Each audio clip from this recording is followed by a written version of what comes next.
Welcome to A1 Telugu first news. ముందుగా headlines చూద్దాం.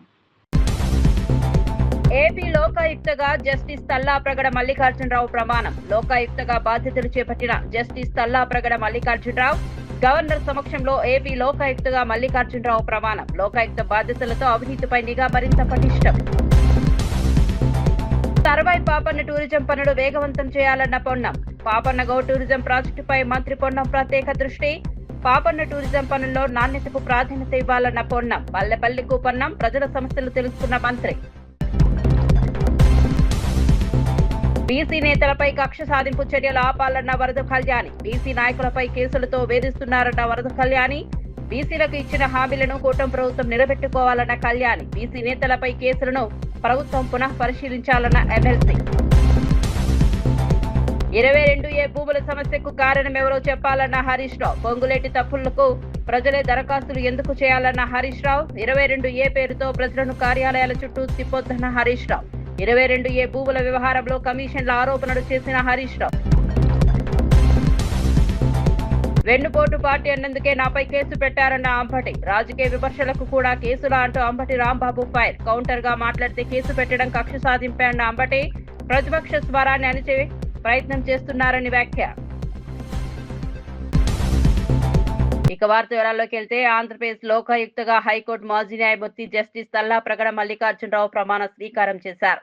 విజయవాడలోని లోక్ భవన్ దర్బార్ హాల్లో జరిగిన ఈ కార్యక్రమానికి గవర్నర్ ఎస్ అబ్దుల్ నజీర్, ముఖ్యమంత్రి నారా చంద్రబాబు నాయుడు హాజరయ్యారు. గవర్నర్ సమక్షంలో జస్టిస్ తల్లాప్రగడ మల్లికార్జునరావు లోకాయుక్తగా బాధ్యతలు స్వీకరించారు. అవినీతి ఆరోపణలు, అధికార దుర్వినియోగం, ప్రజల ఫిర్యాదులపై విచారణ జరిపే లోకాయుక్త వ్యవస్థను ఈ నియామకం కీలకంగా మారింది. న్యాయ వ్యవస్థలో సుదీర్ఘ అనుభవం ఉన్న జస్టిస్ మల్లికార్జునరావు కొత్త బాధ్యతలు చేపట్టడంతో లోకాయుక్త వ్యవస్థ మరింత సమర్థంగా పనిచేస్తుందన్న అభిప్రాయం వ్యక్తమవుతోంది. ప్రభుత్వ వ్యవస్థల్లో పారదర్శకత, జవాబుదారీతనం పెంచేందుకు లోకాయుక్త కీలక పాత్ర పోషించనుంది. ప్రజల నుంచి వచ్చే ఫిర్యాదులను పరిశీలించి నిబంధనల ప్రకారం విచారణ చేపట్టడం ద్వారా పాలనలో అవినీతి, అక్రమాలను అరికట్టే అవకాశం ఉంది. ఈ కార్యక్రమంలో పలువురు ప్రజాప్రతినిధులు, ఉన్నతాధికారులు పాల్గొన్నారు. And that I will uphold the Constitution and the laws. And that I will uphold the Constitution and the laws.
కూటమి ప్రభుత్వం అధికారంలోకి వచ్చి 2.5 ఏళ్లు పూర్తవుతున్నా ఎన్నికల సమయంలో ఇచ్చిన హామీలను సక్రమంగా అమలు చేయలేదని వైఎస్ఆర్సీపీ ఎమ్మెల్సీ వరద కళ్యాణి ఆరోపించారు.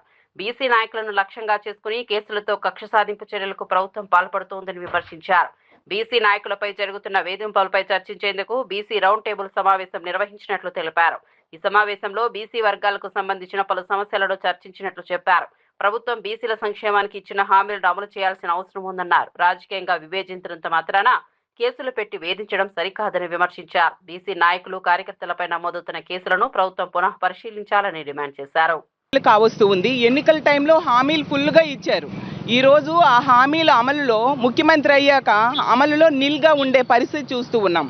ఏ ఒక్క హామీ అమలు చేయలేదు సరికదా. బీసీల రక్షణ ముఖ్యంగా గాలికి వదిలేశారు. బీసీలకి ఎన్ని రకాలుగా వేధిస్తూ ఉన్నారో కూడా చూస్తూ ఉన్నాం. ఆ రోజు జగనన్న బీసీలకు బ్యాక్ బోన్లా ఉంటే చంద్రబాబు నాయుడు గారు బీసీలకు వెన్నుపోటు పొడుస్తూ ఉండే పరిస్థితి చూస్తూ ఉన్నాం. అలాగే జగనన్న బీసీలకు అండగా ఉండి ఎన్నో పథకాలు బీసీల కోసం ప్రవేశపెడితే ఈరోజు చంద్రబాబు నాయుడు గారు ఆ పథకాలన్నీ కూడా అమలు కాకుండా చేయడమే కాకుండా కొత్తగా ఎన్నో పథకాలు పెడతానని చెప్పి అధికారంలోకి వచ్చి ఏ ఒక్క పథకం కూడా అమలు చేయని పరిస్థితి చూస్తూ ఉన్నాం. ఈరోజు తీసుకుంటే ఆడబిడ్డ నిధి లేని పరిస్థితి బీసీలకు, అలాగే బీసీలకు ఫీజు రియంబర్స్మెంట్ సక్రమంగా ఇవ్వని పరిస్థితి చూస్తూ ఉన్నాం. బీసీలకు ఆరోగ్యశ్రీ అందని పరిస్థితి చూస్తూ ఉన్నాం. బీసీలకు 50 సంవత్సరాలకే పెన్షన్ ఇస్తానని చెప్పి ఇవ్వకుండా వెన్నుపోటు పొడిచిన పరిస్థితి చూస్తూ ఉన్నాం. అలాగే బీసీ నిరుద్యోగులకు 3,000 రూపాయలు నిరుద్యోగ భృతి ఇస్తానని చెప్పి ఇవ్వకుండా ఎగనామం పెట్టిన పరిస్థితి కూడా మనం చూసాం. అలాగే బీసీలకు కళ్యాణమస్తు ఇవ్వకుండా ఎగనామం పెట్టిన పరిస్థితి చూసాం. అలాగే బీసీలకు పండగ కానుకలు కూడా ఇవ్వకుండా వెన్నుపోటు పొడిచిన పరిస్థితి కూడా మనం చూస్తూ ఉన్నాము. అలాగే బీసీల్లో ఉన్న వాలంటీర్లకి ఏ విధంగా ఉద్యోగం తీసేసి వాళ్ళ ఉపాధి కోల్పోయేట్టుగా చేసి వెన్నుపోటు పొడిచారో కూడా చూస్తూ ఉన్నాము. బీసీలకు వచ్చే ఆదరణ పథకాన్ని ఎంత దారుణంగా ఈరోజు అమలు చేయని పరిస్థితి మనం చూస్తూ ఉన్నాము. అలాగే జగనన్న ఉండేటప్పుడు టెన్షన్గా ఇచ్చే చేయూత ఆసరా పథకాలను కూడా ఈరోజు బీసీలలో ఉన్న మహిళలకి అందకుండా చేసి ఇవ్వకుండా చేసి ఎగనామం పెట్టి వెన్నుపోటు పొడిచిన పరిస్థితి కూడా చూస్తూ ఉన్నాం. అలాగే బీసీల్లో ఉన్న మహిళలకి 0 వడ్డీ పథకాన్ని కూడా ఎగనామం పెట్టి ఏ విధంగా వెన్నుపోటు పొడిచారో మన అందరము చూస్తూ ఉన్నాము. ఈ విధంగా అన్ని రకాలుగా బీసీ వర్గాల ప్రజలకి మోసం చేశారు, వెన్నుపోటు పొడిచారు. వీటన్నిటి మీద చర్చించుకుంటూ ఉన్నాం. అలాగే బీసీ నాయకులు మా పార్టీలో చాలామంది ఉన్నారు. వాళ్ళందరూ కూడా బీసీల తరపున గొంతెత్తి పోరాటం చేస్తూ ఉన్నారు, ప్రభుత్వాన్ని ప్రశ్నిస్తూ ఉన్నారు. అలాంటి వాళ్ళ గొంతు నొక్కడం కోసం వాళ్ళ మీద అక్రమ కేసులు పెట్టి ఈరోజు జైలుకు పంపుతూ ఉండే పరిస్థితి నిన్ననే చూసాం. మాజీ మంత్రివర్యులు ఆర్సీగా కూడా రీజనల్ కోఆర్డినేటర్గా కూడా పనిచేస్తున్న కారుమూరి నాగేశ్వరరావు గారిని ఎంత దారుణంగా అక్రమ కేసులు పెట్టి అరెస్ట్ చేశారు. మనం తీసుకుంటే కారుమూరి నాగేశ్వరరావు గారు మా పార్టీలో ఉన్న ఒక బలమైన బీసీ నేత. బీసీల తాలూకా గలం వినిపిస్తూ ఉన్నారు. బీసీలకు చేసిన అన్యాయం మీద ప్రభుత్వాన్ని ప్రశ్నిస్తూ ఉన్నారు. అలాంటి వ్యక్తిని ఒక అక్రమ కేసు, మద్యం స్కామ్ అని చెప్తూ అక్రమ కేసు పెట్టి నిన్న అరెస్ట్ చేసిన పరిస్థితి. అసలు వాళ్ళ కుమారుడైన కారుమూరి సునీల్ గారు మా పార్లమెంట్ ఇన్ఛార్జ్, అతన్ని కూడా మొన్న కొద్ది రోజుల క్రితం అరెస్ట్ చేసిన పరిస్థితి, అక్రమ కేసులో అరెస్ట్ చేసిన పరిస్థితి. నిజంగా ఈ మద్యం విషయం తీసుకుంటే నిజమైన స్కామ్ అనేది జరుగుతూ ఉంది. ఈ చంద్రబాబు నాయుడు గారు ఈ కూటమి. కరీంనగర్ జిల్లా సైదాపూర్ మండలం సర్వాయిపేటలో అభివృద్ధి చేస్తున్న సర్దార్ సర్వాయి పాపన్నగౌ టూరిజం ప్రాజెక్టు పనులను రాష్ట్ర రవాణా బీసీ సంక్షేమ శాఖ మంత్రి పొన్నం ప్రభాకర్ పరిశీలించారు. పనులను వేగవంతం చేయాలని అధికారులను ఆదేశించారు. పల్లె పల్లెకు పొన్నం అన్న కార్యక్రమంలో భాగంగా మంత్రి పలు గ్రామాల్లో పర్యటించారు. ఈ సందర్భంగా గ్రామంలోని అంబేద్కర్ విగ్రహాన్ని ఆవిష్కరించారు. అనంతరం పేర్కపల్లి, గొల్లగూడెం, ఆకునూరు, వెంకటేశ్వరపల్లి, గణపూర్ గ్రామాల్లో ప్రజలను కలుసుకున్నారు. ప్రజల సమస్యలను నేరుగా తెలుసుకుని వాటి పరిష్కారానికి అధికారులతో మాట్లాడారు. ప్రజాపాలనను ప్రజల వద్దకి తీసుకెళ్లాలనే ఉద్దేశంతో ప్రభుత్వం పల్లె పల్లెకు కార్యక్రమాన్ని నిర్వహిస్తోందని మంత్రి తెలిపారు. గ్రామీణ ప్రాంతాల్లో మౌలిక సదుపాయాలు, సంక్షేమ పథకాలు, అభివృద్ధి పనులపై ప్రజలకు అవగాహన కల్పించడంతో పాటు వారి సమస్యలను నేరుగా తెలుసుకుంటామని చెప్పారు. సర్వాయి పాపన్నగౌ టూరిజం ప్రాజెక్టు ప్రాంతీయ అభివృద్ధికి ఉపయోగపడేలా తీర్చిదిద్దాలని అధికారులకు సూచించారు. నాకు 5,000 రూపాయలు అందరు ఇవ్వండి, అధికారులు కూడా చెప్తారు. అధికారులు కూడా దయచేసి మీ అందరికి కూడా కొన్ని వివరిస్తారు, వినండి.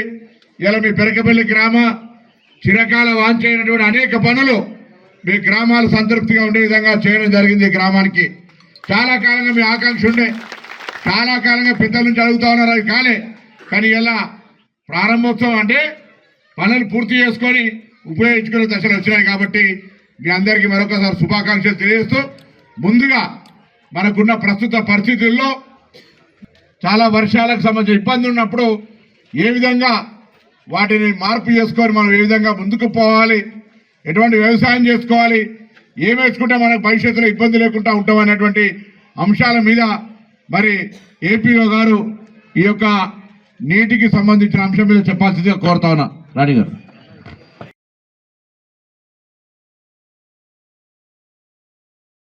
భూములను నిషేధిత జాబితాలో పెట్టాలని ఎవరు చెప్పారో ప్రభుత్వం ప్రజలకు సమాధానం చెప్పాలని మాజీ మంత్రి ఎమ్మెల్యే హరీష్ రావు ప్రశ్నించారు. మంత్రి పొంగులేటి శ్రీనివాసరెడ్డి చెప్పిన తప్పులకు ప్రజలు ఎందుకు ఆన్లైన్లో దరఖాస్తులు చేసుకోవాలని, కార్యాలయాల చుట్టూ ఎందుకు తిరగాలని నిలదీశారు. తప్పు చేసిన ప్రభుత్వమే దాన్ని సరిచేయాల్సిన బాధ్యత ఉందన్నారు. 22A నిషేధిత జాబితా కారణంగా లక్షలాది మంది ప్రజలు ఇబ్బందులు పడుతున్నారని ఆరోపించారు. ప్రజలు నిద్రలేని రాత్రులు గడవడానికి కారణమైన అధికారులపై చర్యలు తీసుకోవాలని డిమాండ్ చేశారు.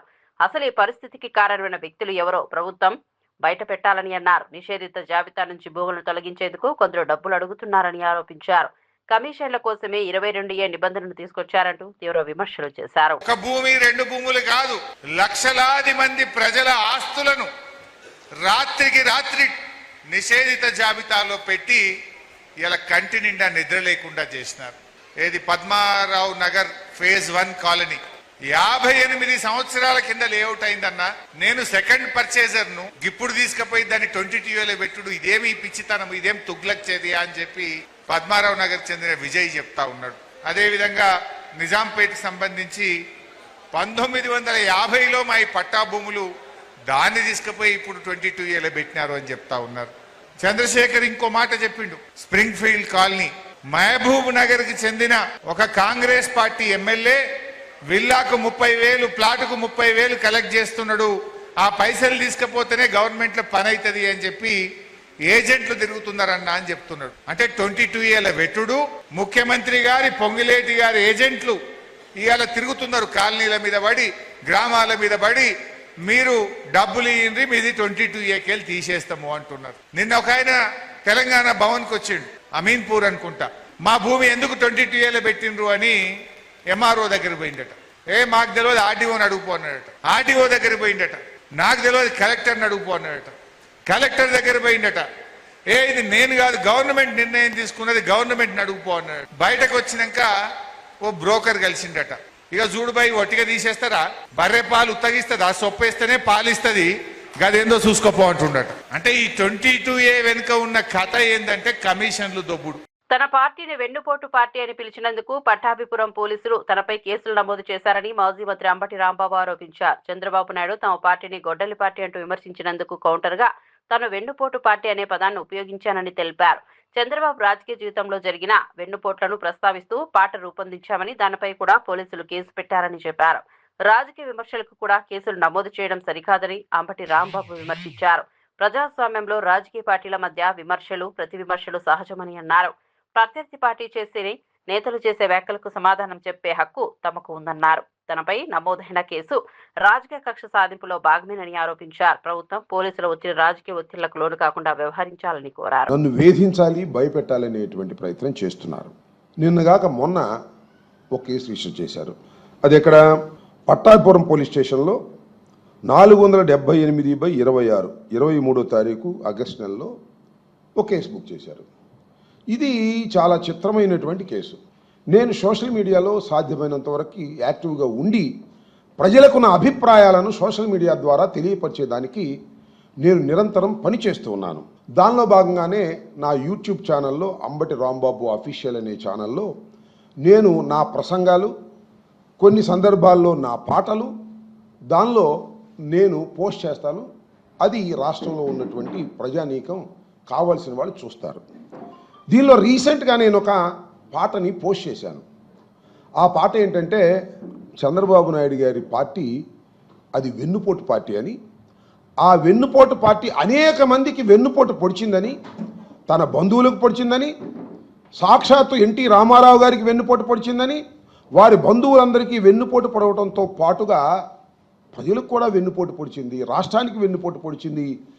ఏదైతే వాగ్దానాలు చేశారో వాగ్దానాలన్నింటినీ కూడా మంట కలిపి వెన్నుపోటు పొడిచినటువంటి పార్టీ ఆ తెలుగుదేశం పార్టీ అనేది నేను రీసెంట్గా ఏఐలో ఒక పాటని పోస్ట్ చేయటం జరిగింది. ఇది ఎందుకు పోస్ట్ చేశాను, కారణం ఏమిటి అంటే ఇది ప్రతి విమర్శ తప్ప విమర్శ కాదు. ఎప్పటి నుంచో చంద్రబాబు నాయుడు గారి పార్టీని వెన్నుపోటు పార్టీ అనడం అనేది చాలా సహజమైనటువంటి అంశం, నేను కొత్తగా చెప్తున్నటువంటి అంశం కూడా కాదు. ఎందుకు పోస్ట్ చేశానంటే ఈ మధ్యకాలంలో చంద్రబాబు నాయుడు గారు ఎక్కడ కనపడ్డా సరే ఇది గొడ్డల పార్టీ, ఇది హింసా పార్టీ అని ఇష్టం వచ్చినట్టుగా ప్రలాపన పేరుతూ ఉన్నారు. ఆయనే కాదు, ఆయన కుమారుడైనటువంటి నారా లోకేష్ గారు, మంత్రివర్గ సభ్యులు ఎక్కడ కనపడితే అక్కడ ఇది గొడ్డల పార్టీ అన్నారు. ఈ విధంగా తెలుగుదేశం పార్టీలో ఉన్నటువంటి చంద్రబాబు నాయుడు గారి దగ్గర నుంచి కాళేశ్వరం ప్రాజెక్టుపై కాంగ్రెస్ నాయకులు గతంలో అడ్డగోలుగా దుష్ప్రచారం చేశారని మాజీ మంత్రి శ్రీనివాస్ గౌడ్ విమర్శించారు. ప్రాజెక్టులో ఇప్పటి వరకు అవసరమైన మరమ్మతులు కూడా పూర్తిగా చేయలేదని ఆరోపించారు. ఎన్డీఎస్ఏ, సిడబ్ల్యూపీఆర్ఎస్ సంస్థలు ఇచ్చిన నివేదికలు కాంగ్రెస్ ప్రభుత్వానికి చెంపపెట్టు లాంటివని అన్నారు. ఎల్డీఓ పేరుతో రైతులకు నీళ్లు ఇవ్వకుండా ప్రభుత్వం కాలయాపన చేస్తే రైతులు గ్రామాల్లో తిరగనివ్వరని హెచ్చరించారు. ఇప్పటికైనా పాలమూరు, కన్నేపల్లి పంపులను ఆన్ చేయాలని డిమాండ్ చేశారు. పంటలకు నీరు అందకుండా ఎండిపోయే పరిస్థితి వస్తే బీఆర్ఎస్ చూస్తూ ఊరుకోదని స్పష్టం చేశారు. కాంగ్రెస్ ప్రభుత్వ నిర్లక్ష్యంపై పెద్ద ఎత్తున ఉద్యమం చేపడతామని హెచ్చరించారు. కాళేశ్వరం ప్రాజెక్టు ద్వారా అందుబాటులో ఉన్న నీటిని రైతుల అవసరాలకు ఉపయోగించాలని కోరారు. పవర్ఫుల్ మోటార్లు తెచ్చిపెడితే అంత లిఫ్ట్ ఎక్కర్లేదు. ఇంత పరిజ్ఞానం తెలంగాణకు ఉందని ఆశ్చర్యపడితే ప్రపంచ దేశాలలో ఇవాళ వీళ్ళు కాళేశ్వరం మీద బురద తల్లి రిపేర్లు చేయకుండా పెట్టిండు. ఇప్పుడు చివరికి ఏమైంది? ఎన్డీఎస్ఏ, సిడబ్ల్యూ, పిఆర్ఎస్ వాళ్ళ రిపోర్ట్లు ఏమి ఇచ్చారు? కాళేశ్వరంలో అక్రమాలు జరగలేదని చెప్పారు. మీరు రిపేర్ చేస్తుంటే మేమేమో వద్దని ఎప్పుడు చెప్పలేదని. మరి ఈ రోజు వరకు ఎందుకు పంపులు ఆన్ చేస్తలేరు? మేము డిమాండ్ చేస్తున్నాం. పాలమూరు రంగారెడ్డి జిల్లా పంపులు ఇమీడియట్గా ఆన్ చేయాలి. కన్నెపల్లి మోటార్లు కూడా వెంటనే ప్రారంభించాలి. ఇప్పుడు మనకు అక్కడ 93.5 మీటర్ల దగ్గర కన్నెపల్లి పంప్ హౌస్ ఉంది. అంత ప్రజెంట్ 98.3 మీటర్ల నీటి మట్టం ఉంది. 98.3 అంటే 93.5 దగ్గర ఉన్నప్పుడే చేసుకోవచ్చు. 93.5 మీటర్ల ఎత్తు ఆడవరకు వస్తేనే మనం పంపు చేసుకోవచ్చు. దానిపైన ఉంది 98.3 అంటే మీకు ఎలాంటి అడ్డంకులు లేదు. జస్ట్ మోటార్ ఆన్ చేస్తే నీళ్ళు వస్తాయి. ఇదేం శాడిజం అవి మనకు అర్థం కాదు. పంపుల దగ్గర వచ్చి నీళ్ళు ఆగినాయి, ఆన్ చేస్తే నీళ్ళు పడతాయి బయట. గవి ఆన్ చేయకపోవడం, మోటార్లు మేమే పెడితే, కరెంటు మేమే ఇస్తే, జస్ట్ ఆన్ చేయడానికి అంత బరువా? ప్రభుత్వంలో ఏం సమస్య లేదా? ఖచ్చితంగా రైతులు ఇట్లా చైన్లు ఎండిపోయినా ఎల్లో పేరు మీద మీరు దాటేస్తామంటే గ్రామాలలోకి తిరగనియరు. రైతులు గుర్తుపెట్టుకోర్రి, గ్రామాలలోకి తిరగనియరు. గుర్తుపై కట్టలు పట్టుకొని తరుముతారు. రైతులు మాత్రం ఈసారి నీళ్లు కలిసి ఫుల్ నీళ్ళు పోతున్నాయి. మోటార్ల దగ్గర నీళ్ళు వచ్చినంత ఆన్ చేయరండి ఎవరైనా? మీరు అంటున్నారు కదా ఎల్లో అని చెప్తున్నారు కదా ప్రచారము. మరి ఎందుకు ఆన్ చేస్తలేరు? తెలంగాణ ప్రజానీకం గమనిస్తుంది. పాలమూరు ప్రాజెక్టు పంపులు ఎందుకు ఆన్ చేస్తలేరు? కన్నెపల్లి పంపులు ఎందుకు ఆన్ చేస్తలేరు?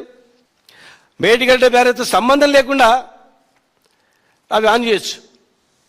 అవి మోటార్లు ఆన్ చేసి మనం కన్నెపల్లి నుంచి అన్నారం బ్యారేజ్కి మనం నీళ్ళు ఎత్తిపోసుకోవచ్చు. క్లియర్గా ఉంది, క్లారిటీగా ఉంది. మరి ఇప్పటి వరకు కూడా అది లేదు.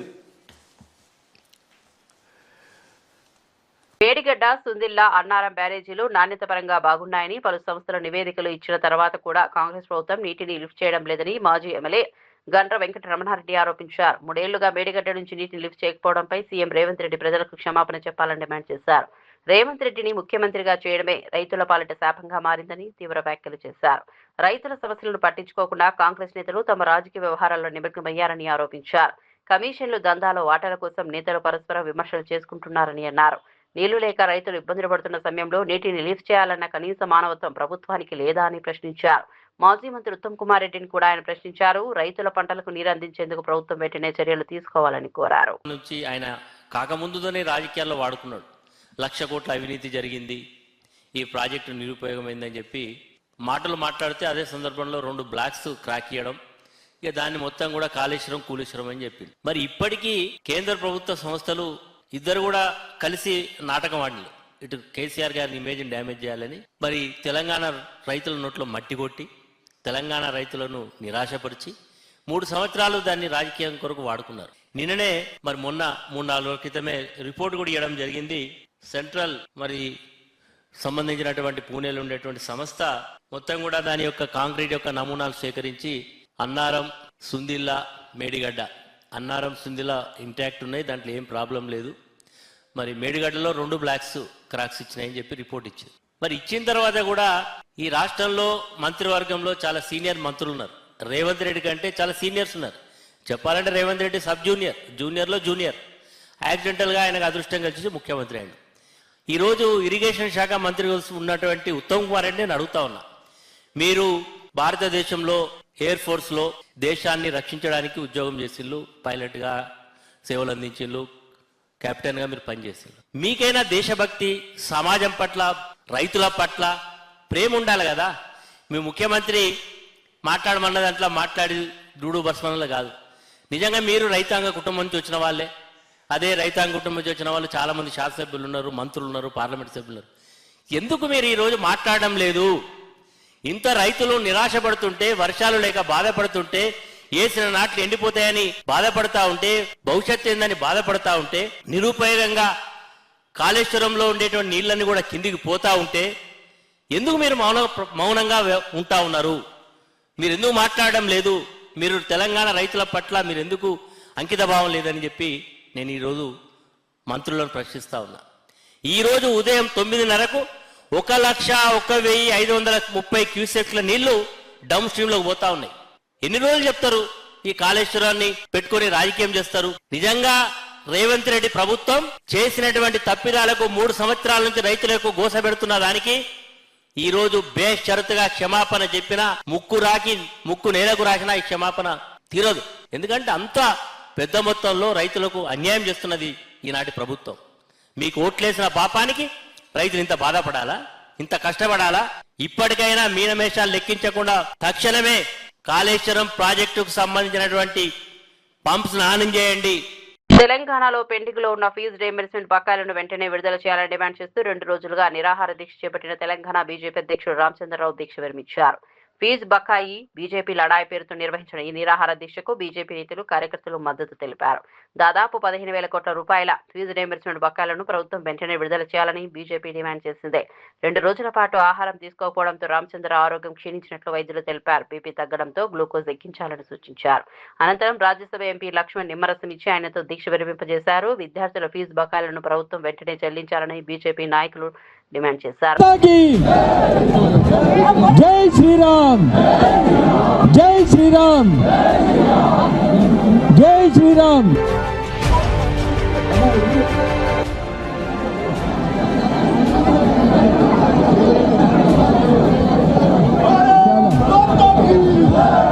భారత్ మాతా కీ, భారత్ మాతా కీ.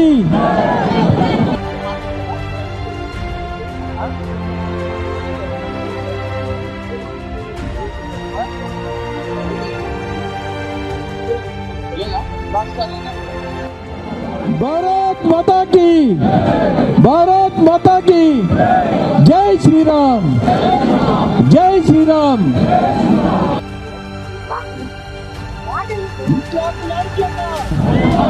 విద్యార్థుల ఐక్యత.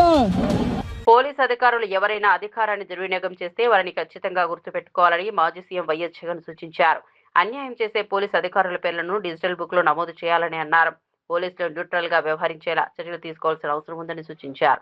పోలీస్ వ్యవస్థలో ప్రతి అధికారి చట్టానికి లోబడి పనిచేయాలని అన్నారు. అధికారాన్ని దుర్వినియోగం చేసి ప్రజలకు అన్యాయం చేస్తే భవిష్యత్తులో దానికి బాధ్యత వహించాల్సి ఉంటుందని హెచ్చరించారు. పోలీసుల్లో నిక్షిప్తపాత వైఖరి ఉండాలని జగన్ పేర్కొన్నారు. రాజకీయ ఒత్తిళ్లకు లోను కాకుండా చట్ట ప్రకారం వ్యవహరించాల్సిన అవసరం ఉందన్నారు. ఏ వ్యక్తికైనా న్యాయం జరిగేలా పోలీసులు వ్యవహరించాలని సూచించారు. ఆ తర్వాత మన ప్రభుత్వం వచ్చిన తర్వాత అన్యాయం చేసిన అధికారి ఎక్కడ ఉన్నా కూడా ఖచ్చితంగా శిక్ష పడేట్టుగా చేస్తామని మాత్రం ఖచ్చితంగా చెప్తా ఉన్నా. ఈ మెసేజ్ ప్రతి అన్యాయం చేసే పోలీసు వాళ్ళకు కూడా ఖచ్చితంగా పంపించద్దు. ప్రతి పోలీసు వాళ్ళకు కూడా రిక్వెస్ట్ చేయండి, అన్యాయం చేయొద్దండి, న్యాయంగా ధర్మంగా జరిగించండి. అలా కాదు మేము అన్యాయమే చేస్తాము అని అంటే మాత్రం ఇప్పుడు మీ టైం అని అనుకుంటున్నారు, వచ్చేది మా టైము. మీ 5 ఏళ్ళు అయిపోతూ ఉంది, చివరి 2 ఏళ్ళకి వచ్చేసినారు. ఆ తర్వాత కనపడేది మా 5 ఏళ్ళు కనపడతా ఉంది. అది గుర్తుపెట్టుకున్నాను మాత్రం ఖచ్చితంగా ప్రతి ఒక్కరికి చెప్పే కార్యక్రమం చెప్పండి. వాళ్ళల్లో కూడా న్యూట్రాలిటీ తీసుకొచ్చేదానికి గట్టి ప్రయత్నం చేయండి. ఆ తర్వాత కూడా వాళ్ళ న్యూట్రాలిటీ లేక రాకపోతే ఇంకా వాళ్ళ కర్మ, డిజిటల్ డైరీ లేక వాళ్ళ పేర్లు ఎక్కిచ్చేసేయండి. ఆ తర్వాత వాళ్ళకు పడే శిక్ష వాళ్ళకు పడుతుంది. చిత్తూరు జిల్లాలోని కాణిపాకం శ్రీ వరసిద్ధి వినాయక స్వామివారి బ్రహ్మోత్సవాలకు పగడ్బందీ ఏర్పాట్లు చేస్తున్నట్లు ఆలయ ఈవో పెంచల కిషోర్ తెలిపారు. సెప్టెంబర్ 14 నుంచి ప్రారంభం కానున్న బ్రహ్మోత్సవాలను పురస్కరించుకుని అన్ని శాఖల అధికారులతో సమన్వయం చేసుకుని ఏర్పాట్లు చేపడుతున్నామని చెప్పారు. బ్రహ్మోత్సవాల సమయంలో భక్తుల రాకపోకలకు ఇబ్బందులు లేకుండా రహదారి మరమ్మతు పనులు చేపడుతున్నట్లు తెలిపారు. ఆలయ పరిసరాల్లో పారిశుద్ధ్యం, వైద్య సదుపాయాలు, పోలీస్ బందోబస్తు, రెవెన్యూ, విద్యుత్ తదితర శాఖల ద్వారా అవసరమైన ఏర్పాట్లు చేస్తున్నట్లు వివరించారు. భక్తులు అధిక సంఖ్యలో వచ్చే అవకాశం ఉన్నందున ప్రసాదాల కోసం ముందస్తు ఏర్పాట్లు చేస్తున్నామని చెప్పారు. త్రాగునీరు, పారిశుద్ధ్యం, క్యూలైన్లు, వాహనాల రాకపోకలపై ప్రత్యేక దృష్టి సారిస్తున్నట్లు తెలిపారు. భక్తులకు ఎలాంటి ఇబ్బందులు కలగకుండా అవసరమైన సౌకర్యాలను అందుబాటులో ఉంచుతామని చెప్పారు. ఎక్కువ సంతృప్తి కలుగుతుంది. అంటే ఎక్కడ ఎత్తుక్కోకుండానే వాటర్ ఎక్కడ ఉంది అని అటు ఇటు చూడకుండానే వాళ్ళ దగ్గరికే మనిషి ఆ వాటర్ తీసుకురావడం అనేది వాళ్ళు మంచి సంతృప్తి వ్యక్తం చేస్తున్నారు. సో భక్తుల సేవలో ఇప్పటికీ దేవాలయం సిబ్బంది ఎప్పుడు ఉంటారని చెప్పడానికి ఇది ఒక నిదర్శనం. ఇంకా మంచి మంచి సేవలు చేస్తూ ఈ దేవాలయం యొక్క ప్రాముఖ్యతని చాటి చెప్పేదానికి దేవాదాయ సిబ్బంది అంతా ఇప్పుడు సిద్ధంగా ఉంది. Thank you. Hyderabad Jubilee Hills zone పరిధిలో అర్హతలు అనుమతులు లేకుండా వైద్యులుగా చలామణి అవుతూ చికిత్సలు చేస్తున్నారన్న ఆరోపణలపై టాస్క్ ఫోర్స్ పోలీసులు దాడులు నిర్వహించారు. 6 మంది నకిలీ వైద్యులను అదుపులోకి తీసుకున్నట్లు పోలీసులు తెలిపారు. మందుల దుకాణాలకు అనుబంధంగా క్లినికులు నిర్వహిస్తూ రోగులకు చికిత్స అందిస్తున్నట్లు ఆరోపణలు ఉన్నాయి. కొందరు ఐవీ, సెలైన్, గ్లూకోజ్ ఇంజెక్షన్లు, సర్జికల్ స్టిచెస్ వంటి వైద్య సేవలు అందిస్తున్నట్లు పోలీసులు తెలిపారు. మధురానగర్లోని శ్రీ ఆక్వాఫర్డ్ ఎయిర్ సెంటర్ పై దాడి చేసి 2 అదుపులోకి తీసుకున్నారు. అక్కడ సిరింజీలు, సూదులు, local anaesthesia injection bottle, surgical పరికరాలు, సెలైన్ బాటిల్ స్వాధీనం చేసుకున్నారు. మరో ఫస్ట్ ఎయిడ్ సెంటర్ పై దాడి చేసి ఒక మహిళను అదుపులోకి తీసుకున్నట్లు తెలిపారు. వెంకటగిరిలోని మరో క్లినిక్ పై దాడి చేసి ఒక వ్యక్తిని అదుపులోకి తీసుకున్నారు. అక్కడ సిరింజీలు, కత్తెరలు, బీపీ మిషన్ తదితర సామగ్రిని స్వాధీనం చేసుకున్నట్లు తెలిపారు. తర్వాత 2024 నుంచి లాస్ట్ 2 years నుంచి ఈ వేస్లే చర్చ్ చిల్కల్గూడ దగ్గరికి ఒకటి శ్రీరామ్ క్లినిక్ స్టార్ట్ చేశారు. సో వాళ్ళకు కూడా ఈరోజు మేము అప్రిహెండ్ చేశాము. తర్వాత నెక్స్ట్ కేస్ మన OECTPSలో రిజిస్టర్ చేశాము. దీంట్లో అక్యూజ్ చింతలూరి రమేష్, వాళ్ళ education background degree in BA ఉంది. తర్వాత వాడు 7 years కొన్ని హాస్పిటల్లో కంపౌండర్గా పని చేశారు. అండ్ లాస్ట్ 3 years నుంచి ఇక్కడ సరోజిని పాలీక్లినిక్ OECT దగ్గరికి స్టార్ట్ చేశారు. సో వాళ్ళ దగ్గరికి కూడా మేము various injections, medicines and medical equipment seize చేశాము. తర్వాత నెక్స్ట్ కేస్ OECTPSలో మేము రిజిస్టర్ చేశాము. ఎస్ లింగయ్య, వాళ్ళ నేటివ్ ఆఫ్ ఘట్కేశ్వర్, వాడు కూడా BA డిగ్రీ ఉంది. వాడు కూడా లాస్ట్ కొన్ని 15 years నాగర్ కర్నూల్ డిస్టిక్లో యాజ్ అ కంపౌండర్గా పని చేశారు. అండ్ ఇక్కడ హైదరాబాద్లో వచ్చి ఈ సూర్య క్లినిక్ మాణికేశ్వర్ నగర్లో స్టార్ట్ చేశారు. వాడు కూడా రెగ్యులర్గా 30 to 40 పేషెంట్స్లో ట్రీట్మెంట్ చేస్తున్నారు. దీంట్లో ఒకటి రామ్ గోపాల్ పేట్ PSలో మేము ఒకటి కేసు బుక్ చేశాము. అది అక్యూజ్ అద్నాన్ సందాని, ఇది లోకల్ ఆఫ్ చిల్కల్గూడ ఏరియా. వాళ్ళ ఫాదర్ ప్రీవియస్గా అక్కడ స్కిన్ క్లినిక్ రన్ చేశారు. ఈ ఫాదర్ సర్టిఫికేట్ పైన ఇది కొడుకు ఈ అద్నాన్ సందాని అక్కడ ఒకటి స్కిన్ స్పెషలిస్ట్ అండ్ డర్మటాలజిస్ట్గా క్లినిక్ అక్కడ నడిపిస్తున్నారు. వాళ్ళు కొంచెం ఇంటికి కొన్ని పెట్రోలియం జెలీ, వేరే స్కిన్ ప్రోడక్ట్ కూడా ప్రిపేర్ చేస్తున్నారు. సో ఎలాంటి వాళ్ళ దగ్గరికి డాక్యుమెంటేషన్ లేదు, ఎలాంటి సర్టిఫికేట్ లేదు. తర్వాత కూడా వాళ్ళు యాజ్ అ డాక్టర్ ప్లస్ అది కొన్ని జెలీ, పెట్రోలియం జెలీ అన్నీ ఇంటికి ప్రిపేర్ చేస్తున్నారు. ఇది ఈ పెట్రోలియం జెలీ స్కిన్ కోసం వాళ్ళు పేషెంట్లో ఇస్తున్నారు. దీంట్లో mixture of calcium powder, zinc oxide and other heavy metals ఉన్నాయి. అదే కూడా చాలా డేంజర్స్ ఉంది. ఇది యూజ్ చేసిన తర్వాత స్కిన్ ప్రాబ్లం ఇంకా పెరుగుతుంది. అది ట్రీట్మెంట్ కాదు, ఇంకా పెరుగుతుంది. అది సీరియస్గా ఇష్యూ ఉంది అది. సో వాళ్ళకి కూడా ఈరోజు అప్రిహెండ్ చేశాము. తర్వాత దోమల్గూడలో కూడా ఒకటి M శ్రీనివాస్, వాడు కూడా ప్రీవియస్గా కంపౌండర్గా పని చేశారు. ఇప్పుడే ఇది శ్రీరామ్ క్లినిక్ రన్ చేస్తున్నారు. సో టోటల్ సికింద్రాబాద్ ఏరియాలో మేము 6 డాక్టర్కి అప్రిహెండ్ చేశాము. సో ఈరోజు ఈ టోటల్ 12 మెంబర్స్ పైన కేసు రిజిస్టర్ చేసి వాళ్ళకి అరెస్ట్ చేస్తున్నాము. మన హైదరాబాద్ సిటీ పోలీస్ నుంచి, తర్వాత మన టాస్క్ ఫోర్స్ నుంచి జనరల్ పబ్లిక్లో ఆపి ఇది మీరు ట్రీట్మెంట్ టైంలో కొన్ని రిజిస్టర్డ్ ప్రాక్టీషనర్ దగ్గరికి పోవాలి, ప్రాపర్ డాక్టర్ దగ్గరికి పోవాలి. ఈ కొన్ని చిన్న చిన్న గలీలో, మొహల్లలో ఇది ఫేక్ డాక్టర్ కొన్ని క్లినిక్ నడిపిసి అక్కడ కొంత తక్కువ ఛార్జ్ చేసి అది ఫాల్స్గా ట్రీట్మెంట్ ఇస్తున్నారు. మన తెలంగాణలో కూడా రీసెంట్గా చాలా కేసెస్ ఉన్నాయి.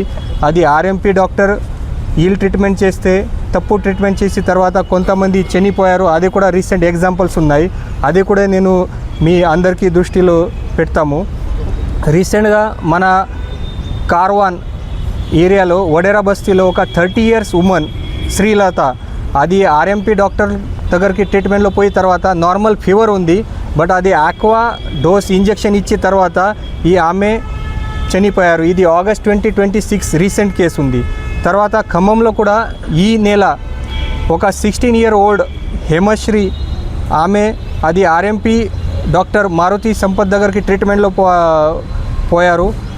Normal cup and cold disease ఉంది.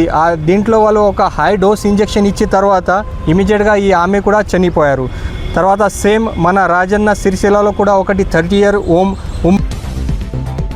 ఏపీ లోకాయుక్త లోకాయుక్తగా జస్టిస్ తల్లాప్రగడ మల్లికార్జునరావు ప్రమాణం. లోకాయుక్తగా బాధ్యతలు చేపట్టిన జస్టిస్ తల్లాప్రగడ మల్లికార్జునరావు గవర్నర్ సమక్షంలో ఏపీ లోకాయుక్తగా మల్లికార్జునరావు ప్రమాణం. లోకాయుక్త బాధ్యతలతో అవినీతిపై నిఘా మరింత పటిష్టం.